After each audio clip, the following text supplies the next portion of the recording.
Hey guys, Fire here, and thanks for joining me for another game review. This time we're checking out Run and Jump Guy.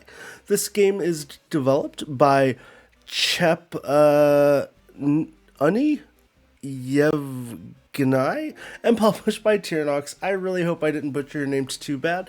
It's currently available in the Xbox Store for a price starting at $5, and it's a simplistic platformer that honestly feels like you're playing a Mario inspired platforming game.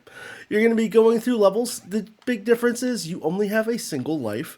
I guess it's a lot more similar to Mario than I kind of thought.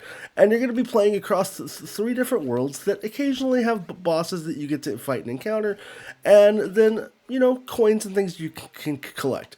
It's got a very cute art style, but again, it's pretty much very similar to like Mario.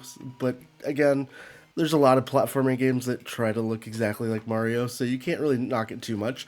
The game takes place over three worlds that actually do a decent job of slowly giving you a little bit of difficulty along the way. There's also power-up style pickups that you can collect, and they do okay, honestly. They're between the technically three you can pick up.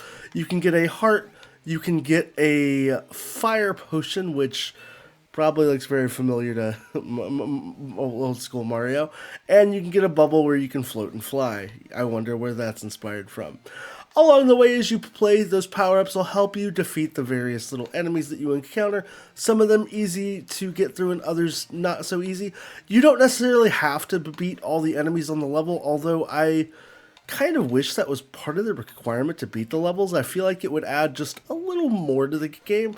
The game is actually not super short, but not incredibly long. You'll probably beat this game in about an hour or so, but considering it's only $5, it's not necessarily a horrible price point. I will say some of the things that I do enjoy. I like that there's three different worlds. I like that there's some diversity while you're playing throughout the game, and the enemies that you get introduced to are brought to you at an okay, decent pace. The game doesn't really have any crazy super mechanics. It's basically just run and jump. Go figure, based on the name of the game, that you just run and jump, and you just have to get from one end to the other.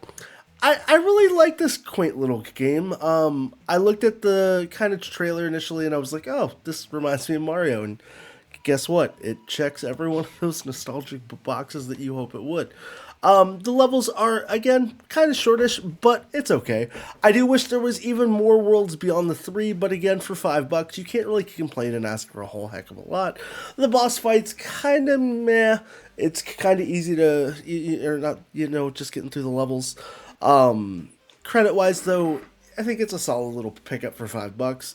I definitely would consider checking it out if you got a couple bucks to spare and you want a neat little platformer that gives you that nice nostalgic kick. Outside of that, guys, thanks for checking out my channel, and as always, I hope to see you again soon.